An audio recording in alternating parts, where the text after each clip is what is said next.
아내한테 잠자리를 요구했어. 근데 아내가 오히려 반대로 피곤하다고 거절했어요. 네. 그래서 남편이 어디 가서 뭐 친구들하고 술 한잔 먹다가 네. 했어. 그런 일이 너무 많죠. 많은 분들이 오셔서 억울해하고 아파하고 자살 사고까지 일어날 정도로 시도까지도 한 경우도 되게 많습니다. 억울하고 분해서. 뭐가 억울해서?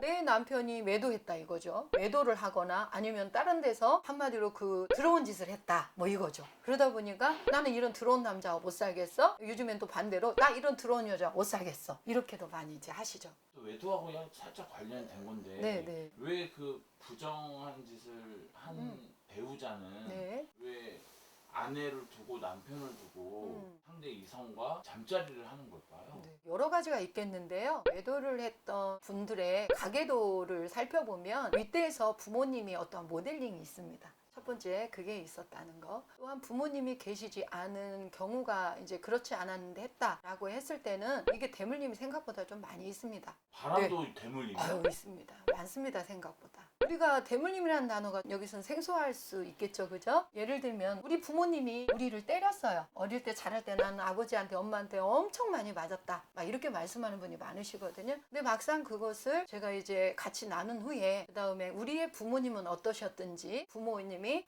부모님, 예를 들면 우리 할머니 할아버지인 거죠. 그분들께 이제 여쭤보면 가장 크게 폭력이 있으셨습니다. 그게 물론 똑같은 신체 폭력이 있을 수 있고요. 또 그게 아닌 다른 폭력이 있던 경우도 많이 있었습니다. 정서폭력, 언어폭력, 이 모든 것들은 대물림됩니다. 그럼 외도, 바람 이런 네. 것도 대물림이라는 게 완전 생소하거든요. 네. 그런데 생소한데 이것 또한 대물림이 됩니다. 왜냐면 어릴 적에 이제 TV에도 많이 이런 걸 보시잖아요. 아버지가 자꾸 안 와요, 술집에서. 그러니까 엄마가 애를 시키죠. 그 아버지 모시고 와라. 모시러 이제 갔는데 아버지 말 듣나요? 아버지가 아들 말이나 딸 말을 듣나요? 안 들어요. 결국은 엄마가 안 오니까 따라 같이 가서 또 아버지한테 어떻게 해요? 아버지 가자고, 여보 가자고, 그리고 데리고 오는 경우 보잖아요, TV에서도. 이 친구는 거기에 머리에 사진으로 찍겠죠. 아, 이렇게 남자라고 했다면 아, 저렇게 하나에 다른 데 가서 저렇게 술도 마시고 다른 여자하고 뭐도 하고 이런 것을 하는 거구나. 근데 우리 아빠는 나빠 라고 할 수 있겠죠. 생각은 그때 가질 수 있겠고. 근데 내 몸에 그게 보여졌고 찍혀져 있죠. 쌓여져 있고. 그런데 이제 사람에게 어느 날 내가 이제 성장이 돼서 내가 좀 뭔가 공허하고 외로워요. 근데 부부가 서로 관계 있고 서로 주고받고 대화도 잘 되고 부부간의 성도 괜찮고 뭐 이게 아름다우면 과거로 돌아갈 이유가 없죠. 근데 내가 어릴 때 자랄 때처럼 똑같은 현상이 일어나요. 나를 좀 아내가 멀리하거나 남편이 멀리하고 나를 먼저 공허하게 만들고 외롭게 만들어요. 아내와 남편과 관계를 갖고 싶은데 안 해요. 피곤하다고 안 하고 뭐 이유되고 안 하고 안 해요. 그럼 먼저 외로워지는 어떤 것이 보이겠죠. 나도 모르게 혼자다? 그럴 때에 똑같은 아버지하고 비슷한 형상, 어머니 아버지 했던 형상을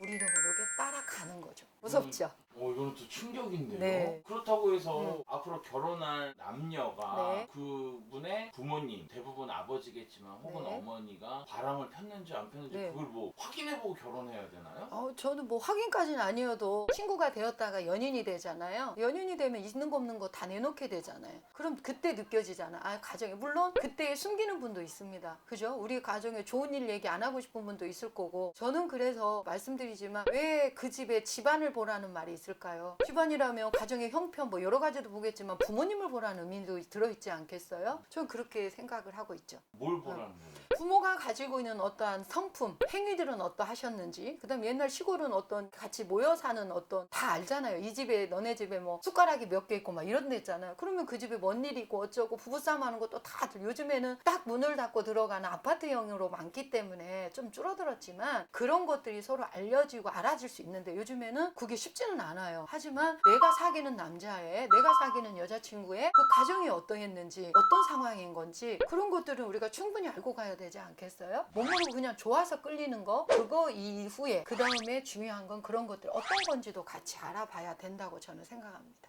그럼 앞으로 결혼할 남자든 여자든 상대 배우자 될 사람의 부모님의 성품, 특히 바람을 폈는지 안 폈는지 그죠, 이걸 그죠. 꼭 확인해보고 결혼할 필요가 있겠네요. 네.